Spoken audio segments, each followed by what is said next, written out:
Today I am continuing to talk to you about the wisdom from the perspective of the Old West. And it is interesting to me how much similarities there is between the Old West wisdom and the wisdom of Proverbs, for example. And today I wanted to talk to you a little bit about wisdom. Wisdom is different than being smart. You agree with that? Wisdom is something that we get from God as a gift. Smart is something that you get from studying. And some people are smarter than the other. I was just telling in my class, I have a friend back in Croatia. We went to school together in the same class from the first grade. From the first day of the first grade, we sat together in the same row, on the same bench there. We studied for 8 years. And he was extremely smart. I was just smart enough to get by. And he was so smart that he could listen to one lecture and remember it almost 100%. And he didn't have to go home and study it because he would just remember everything that the teacher would say. Today he is the president of the largest airport in the country, and he's still one of the smartest people that I have known. So, in order for me to be as smart as he is, I had to study a lot more. He didn't have to. He just had it. Smart is something that you also get by experience. You make mistakes and you learn, and then you learn not to repeat those mistakes, and you become street smart. You become smart in your life. You become smart in your dealings with people. That's smarts. But wisdom is something different. Wisdom is what you get from God as a gift. King Solomon, when he became the king of the Israel, he asked for wisdom. You remember that. God wanted to give him any gift that he would want. How many of us ever wish that we would come across this golden snake or eagle or whatever, and they would offer us 3 wishes, and you could just choose anything you wanted to in the world, right? And this is what happened to King Solomon. He was able to ask for anything that he could ask for. What would you ask if you had a choice right now to get anything that you could get from God? Just one wish. What would you ask for? I can almost guess. If somebody is sick, they would ask for healing, right? If somebody is in a hospital, they would ask to get out. If somebody has a child that is struggling, that has issue, you would be asking for your child, right? We would all ask according to our needs. Solomon, he asked for one thing that he knew he needed more than anything else, which was wisdom, to be smart, to lead people the right way, to make the right choices in life. And are you making the right choices in life? Wisdom has to do with spirituality. Wisdom leads to greater spirituality and to deeper relationship with God. And there's the type of wisdom that we need to be asking for. I heard a joke somewhere. Somebody said a joke. There was 4 people on an airplane. A pilot, the smartest man in the world. He was some kind of a scientist. An old priest, and the young boy. He was a Boy Scout. And the plane, obviously, as the jokes go, plane got into trouble and was going to crash. And there was only, how many parachutes? 3. So the pilot grabbed the first one, and he says, I'm a very smart man, and the government has invested a lot of money in me, in my education. I need to live. I'm sorry. He opens the door. He jumps out. The next one to jump out is this smartest man in the world. He is some kind of a mathematician, Nobel Prize winner, and he says, I'm the smartest man in the world. The world cannot live without me. I'm sorry, guys, I have to live. And he jumps out. So that leaves the priest and the young Boy Scout, and the priest says to the young man, he says, look, I'm already very old. I have lived a long life. You take the parachute and you jump. If I die, it's not going to be that big of a loss. And the young Boy Scout, he says, don't worry about it, Father. The smartest man in the world just jumped out with my backpack. So that's smart. Smart is one thing, wisdom is another thing. To be wise is to have, number one, the Bible says, fear of God. The beginning of wisdom is fear of God. What does that mean? It means that we want to, in all of our experiences, in all of our decisions, in all of our daily life, we want to involve God in everything that we do. Whether you're dealing with financial issues, whether you're dealing with family problems, job issues, I don't care, you name it. All of those issues need to be resolved with God's help. In other words, the wisdom, the true wisdom means that I am going to consult God about the issues that I'm dealing with. And the foolishness is when we try to live our life on our own, separate from God. When I study the wisdom in the book of Solomon or anywhere else, I find out that there is just way too much out there. You can talk about financial wisdom, you can talk about educational wisdom, you can talk about all kinds of things. We could spend a whole year studying different aspects of wisdom. I have chosen only 5 that kind of stuck with me, 5 principles that I would like to share with you because I believe that these are important in terms of how we live our life, not just our daily life, but also our spiritual life. One of the things that I find in the book of Proverbs, and one of the things that I find in the old Cowboy Wisdom, is this whole idea of avoiding fools. And I have put down these 2 sayings that I found on the internet. Never approach a bull from the front, a horse from the rear, or a fool from any direction. And when I look at the book of Proverbs, I find something similar. There is another one that I have put down. Never wrestle with a pig. You both get all dirty and the pig likes it.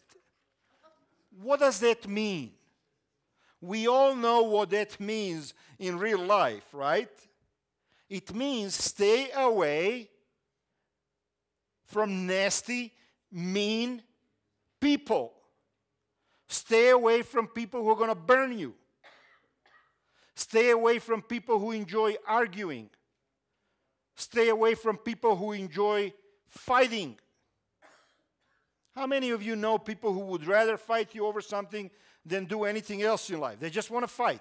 They just want to argue. I've known people like that in my life, and they just drag you down with them, and all they want is they want to get down into that dirt and fight you. And I went down that road several times in my life. You know what I mean?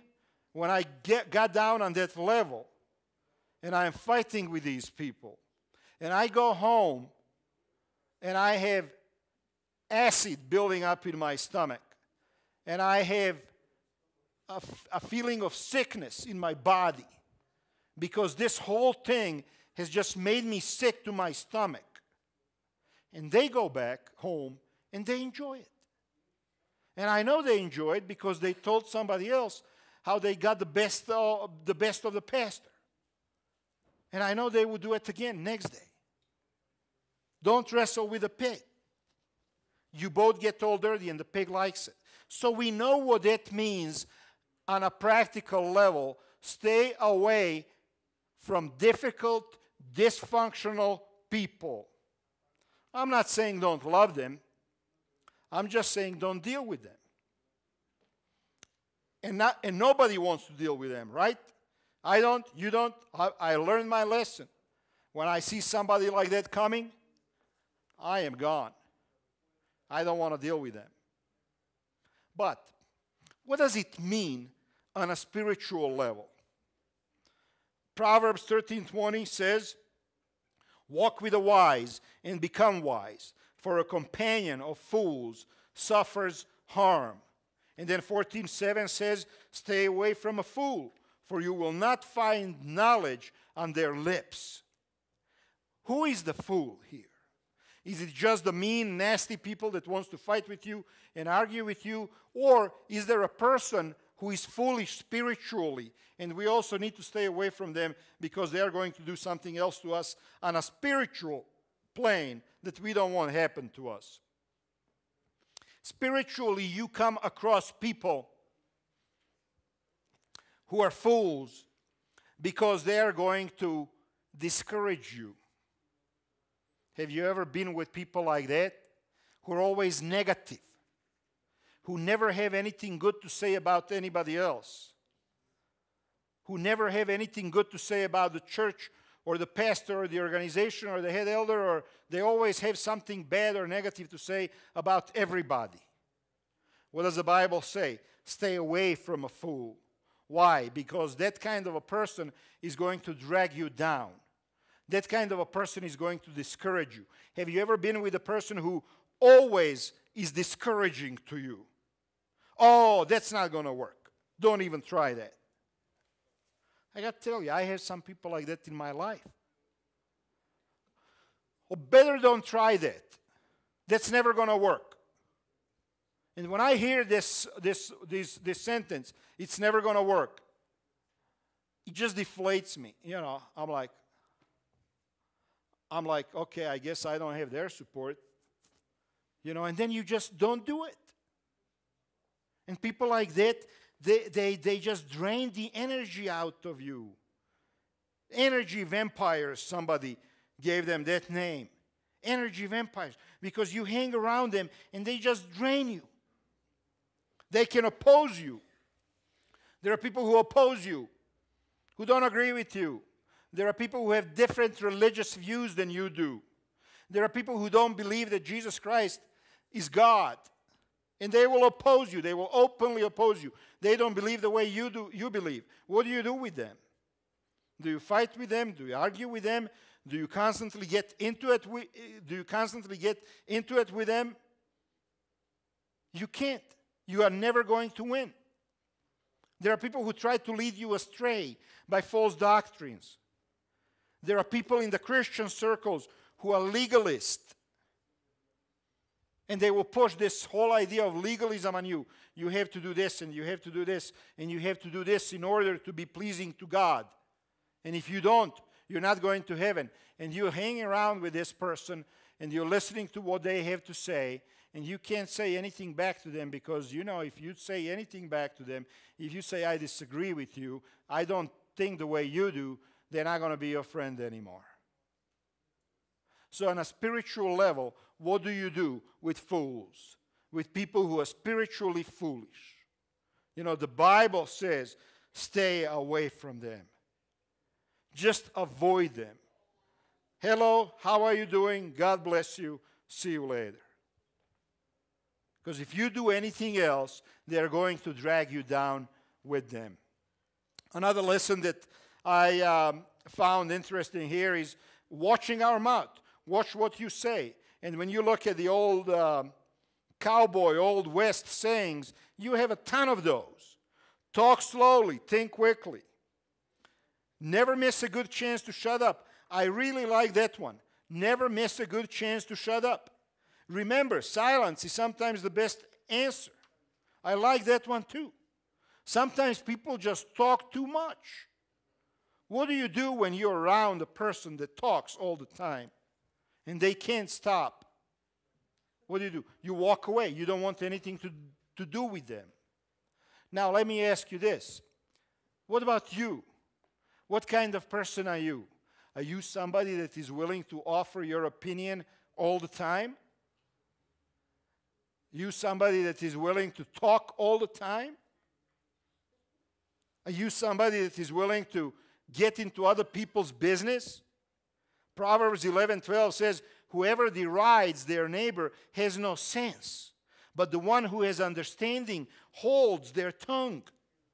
How many times have we run against a person in a church, for example, who always has something instructional to tell to somebody else? Always. Oh yeah, by the way, I think this is how you need to live your life. This is how you need to eat. This is how you need to dress. This is how you need to raise your kids. People who always have something for somebody else to say. And the Bible says whoever derides their neighbor has no sense, but the one who has understanding holds their tongue. You know, I look at people and I realize one thing. I don't know the first thing about you. Let me explain. I know who you are. I know your name. I've been your pastor for a long time. But I still don't know the first thing about you. I don't know your experiences. I don't know who you really are deep there on the inside. I don't know the troubles that you have had in your life. I am not familiar with the pains and aches that you have gone through in your life. So how dare do I then come and tell you how to live your life? How dare do I come into your life then and judge you? Because I see something superficially out there, outwardly. I see something, and then all of a sudden I come into your life and I start telling you how you should live your life. I want to tell you, don't get into other people's business. You just don't know what they are going through. You are not qualified. I am not qualified to tell them what they need to be doing with their life. And that's why in the Old West wisdom, never miss a good chance to shut up. Because you really don't know what you are talking about. Now, if you're going to say something to a person, then what should you say? You should say those things that are encouraging. You should say those things that are uplifting. You should say those things that help people be a better person. I was in a seminary and I was, trying to survive the seminary and studying and working at the same time. And I didn't get much encouragement from anybody, to be honest. My dad, I love my dad, but my dad would always say, this is what he would do. Oh, you could have done that back in the old country. It would cost much less money if that's where you'd done it, So he wasn't really an encourager. My mother was working 2 jobs trying to make everything happen, so I didn't get the chance to talk to her much. My professors, they were always busy, and focusing on other more promising students, They didn't bother with somebody like me, And then one day I had a professor. We had a discussion in the class, and as we were leaving the class, he came over to me and he says, Gordon, you really have a heart for the lost people. And it was just a simple sentence. It doesn't mean really that much. But to me, it meant a lot. Because there was somebody who recognized something good in me. Who recognized it and who verbalized it. And it was an encouragement. Now, do we even realize that one sentence can encourage a person? It encouraged me to finish the seminary. It can encourage a person to have a completely different life. Or one bad sentence can ruin a person for the rest of their life. How many of you has ever heard the words, oh, you are never going to amount to anything? You can raise your hand. Yeah? A few. And you know how that feels? How many of you have heard these cynical comments from people, and maybe they were your parents or somebody in your life that you respected, who put you down, and you carry that with you for the rest of your life? I shared this in my class, and I'll share it with you. A few years back, my dad, I ended up going to Fuller Seminary and finishing the degree, the doctorate degree in ministry. And I finally realized why I did that. Because I never really wanted to do that. I had all my degrees that I needed, and I felt that I didn't need any more education. But in the back of my head, and you can hear that too, in the back of your head, the words of your father or your mother The words that are maybe 30 or 40 years old or 50 years old. My dad would always used to say, well, how come you can't have straight A's like your buddy, the one I told you about, who is the president of the airport, has, you know. My dad would always say that when we were kids. And now I'm 40 years old, and those words are in the back of my head. And I decided, you know what, I'm going to get a degree. I don't need it, but I'm going to get it. And I ended up getting it because of the words of my dad in the back of my head, not because I was really passionate about it. I'm being honest. You see how a word or two can cause you harm, can ruin your life? Don't say anything. If you see something that another person is doing that you don't like, just don't say anything. Because you don't know what they are going through. If you're going to say something positive. Say something that's going to help them out. Say something that they're going to remember for the rest of their life, and one day they're going to say to their kids, you know, so-and-so, when I was a young man, this is what they told me. And because that's what they told me, here I am today. Say something like that. So watch what you say is an old cowboy wisdom. It's also the Bible wisdom. Number 3, live within your means. I chose this one because today in America we have so many people who are broke and so many people who are struggling financially. It's not even funny. The quickest way to double your money is to fold it over and put it back in your pocket.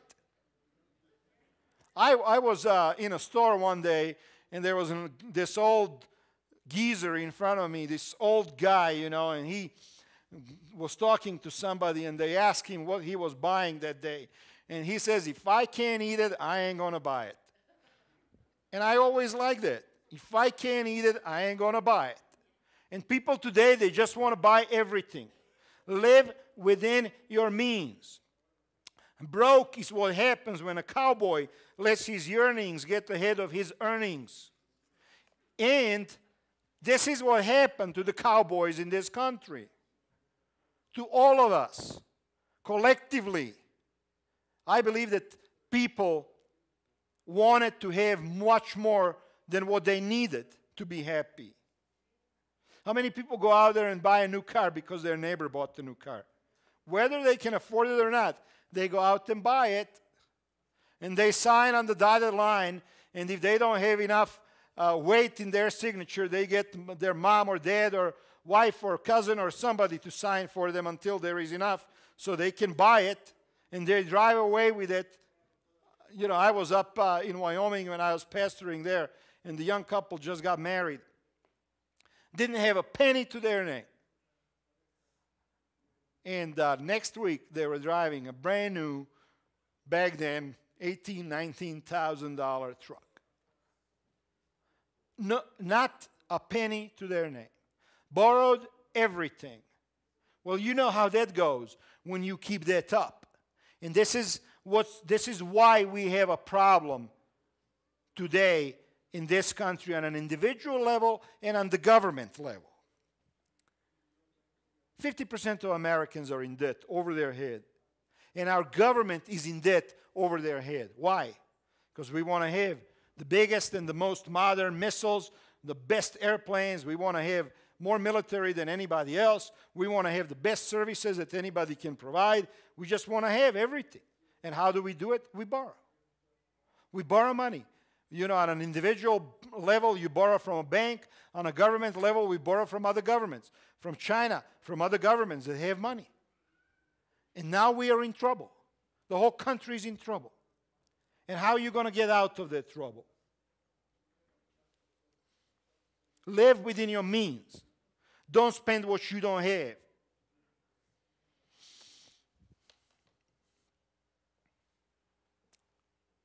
Build your treasure in heaven. On a spiritual level, build your treasure in heaven. I have a cousin back in the old country. When back in 62, he left and he went to Germany to work in a factory. And he was one of the most stingiest, still is one of the stingiest person that you will ever see in your life. And he's not here, and he will never hear this sermon, so I can talk about him. He doesn't speak English anyways.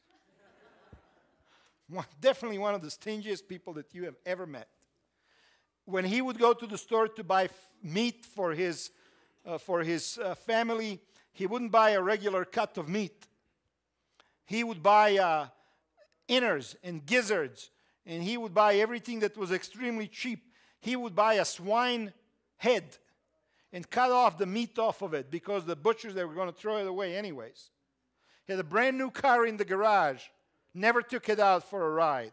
In the winter, snow is this deep, he's riding a bicycle to his work in the snow. Unbelievably stingy. Now, he built a beautiful house back in the old country, bought several apartments, has property all over the place, still wears the same suit that he wore when he left the country back in '62. But he has a lot of money. And you think that would cause happiness, right? Well, now what happens with people like that? He and his wife, they had a son. And his son wasn't raised at a time when there wasn't food on the table. His son was born and raised in Germany. A lot of everything. His son got his education, his son got married, and his son and his wife, they have all kinds of desires now. So last summer, his son says to his dad, "Dad, I'm going to America for a visit and a vacation." And father says, "Well, how are you going to pay for that?" Well, he says, "You're going to pay for that out of your money." So he makes his father pay for his trip first class. First class. His dad is telling me this story. His father says, "I go over to their house and I tell them, 'Look, I'm going to take you to the airport, save you some money.' And his son says, 'Don't worry, Dad. I already called a limo service to take us to the airport.'" So the old man, the father, was working all of his life, 40 years, like a dog. He was stingy. He denied himself any kind of pleasure that had to do with spending money. But now his son is spending money like crazy. And my cousin, my first cousin, is sick to his stomach. And I mean sick in a bad way. He developed an ulcer, and now the doctors are checking him out for cancer. Why? Because he cannot stand the idea that his son is going to waste every penny that he ever so worked hard for all of his life. He cannot stand it. Build your treasure in heaven. You build it in here, your kids are going to waste it. If they don't waste it, somebody else is going to waste it. Yeah, that's right. You look at them and you have them remember Pastor Gordon's sermon. See, wisdom.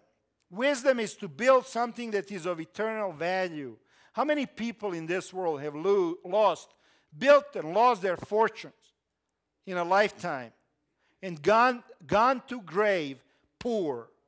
I forget the name of this basketball player who retired with $37 or $38 million in the bank, cash money, 2 years later declaring bankruptcy, not a penny to his name, actually owing $3 or $4 million to the IRS and everybody else. Plus, he's 40 years old now, can't play basketball anymore. Will never, ever see that kind of money again in his life. Build your treasure in heaven. Save what you have. Live within your means. Number 4, don't look for trouble. And I like these. Don't interfere with something that ain't bothering you none. In other words, stay out of other people's business. Stay out of other people's business. You're going to get spanked. You stick your fingers in there, you're going to get burned. Stay out of other people's business. If you find yourself in a hole, the first thing to do is stop digging. That's another one, isn't it?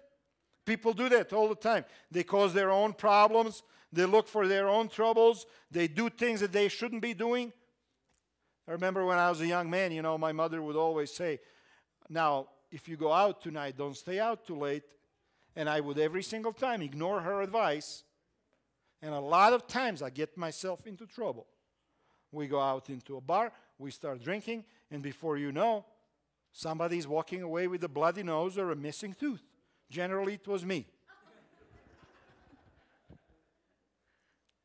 Stay out of trouble. Don't look for trouble. Don't dig a hole for yourself. I love this one. Number 3. There are 3 kinds of men. The one that learns by reading, the few who learn by observation, and the rest of them have to pee on the electric fence for themselves. That's a good one, isn't it? Just have to learn the hard way. You know, I'm not going to listen to what anybody else has to say. I'm just going to do it. I had a young man, he came to me one time and he said, Pastor Gordon, I'm buying a car. And I said, what are you buying? And he told me he was buying this big old Chevy that was getting like 5 miles to a gallon. And I said, please do yourself a favor. Don't buy that. Don't buy that. You don't have the money. You can't afford it. Yeah, but it has 454. I'm going to be the fastest guy in the world, you know, and all of that thing. And you know what? Within 2 weeks, he was totally broke. He came over to me and he said, Pastor Gordon, I don't have any money for gas. I said, you should have bought the little Corolla or a Civic or something else. But no, don't want to learn by other people's mistakes. I know I had a car like that gave me 5 miles to a gallon. And I would never do that again. Why? Because you can't live that way. It just costs too much. It is to one's honor to avoid strife, but every fool is quick to quarrel. And that's another one that talks to this whole point. Avoid trouble. Every fool is ready to jump into every fight. How many fights do you avoid in your average week? How many fights do you avoid? Or do you jump at every situation where somebody is pushing you? A wise man stays away from trouble. On a spiritual level, this is also important. On a spiritual level, we go and we look for trouble, you know when? When we let go of Jesus. You let go of Jesus, it's a sure way to get into trouble. You stop praying, you stop studying, you stop talking to the Lord, you stop going to church, you stop participating. What's going to happen? You're going to get in trouble. You are looking for trouble. Because without His protection and without His companionship, you are not safe. Satan is out there looking out to destroy you, looking out to ruin you, looking out to make your life a mess. Let me put it this way. Think of all of the bad things in the world that you can think of. Those are exactly the same thing that Satan wants to see happen in your life. Anything bad that you can think of is what he wants to see happen in your life. And the only safety is in Jesus. And how many of us go look for trouble? Somebody said in my class this morning, they used the example of Apostle Peter. He went looking for trouble, not when he was walking on water, but when he let go of Jesus. That's when he was looking for trouble. And all the trouble in the world comes to those who let go of Jesus. Are you holding on to Him today? Is He a part of your life? If not, I want to invite you to reconnect with Jesus today. I want to invite you to ask Him into your life again today. You don't have to walk up front. You don't have to raise your hand. All you have to do is talk to Him in your heart and in your mind. So all you have to do, say, Jesus, I want you back in my life. I need your companionship. I need your friendship. I need your protection. I need your help in my life. That's all you have to say. And He's more than willing to come and be a part of your life. The last one, Proverbs 3:7 and Psalm 147:6. Be humble. Be humble. And the one I found for the Cowboys, if you got to thinking you're a person of some influence, try ordering somebody else's dog around. How true, isn't it? The little dog, Hugo has this little dog that he brings over here to church. I mean, tiny little thing. I think I could eat it in a sandwich, you know. If I put it in between two big slices of bread, I think I could eat the whole thing. But try and tell that little thing something. He's not going to listen to me. She's not going to listen to me. She just looks at me like, who are you? You're nobody. I'm not paying attention to you. You think you're a big guy? Just walks away. Be humble. There never was a horse that couldn't be rode. Never was a cowboy who couldn't be thrown. We sometimes think too much of ourselves. We think that we are indispensable, that we are invincible, that we can do anything. And we don't realize our limitations. And that's when the trouble comes into our life. When you're throwing your weight around, be ready to have it thrown around by somebody else. And that's true too, isn't it? Proverbs 3:7 says, do not be wise in your own eyes. Fear the Lord and shun evil. Do not be wise. Go to God and say, Jesus, I need your wisdom. And the last verse that I'm going to read is Psalm 147:6. The Lord sustains the humble, but casts the wicked to the ground. In this life, if you want to succeed, if you want to get anywhere, the only way to do it is with God's help. And the only way God is going to help you, I mean, we just read it. The Lord sustains the humble. He sustains them. He feeds them. He waters them. He energizes them. He gives them what they need to be sustained. But cast the wicked to the ground. God bless you as you go over these truths again in your own spare time and as you connect to Jesus so that He can make your life everything that you can't make it yourself. Amen.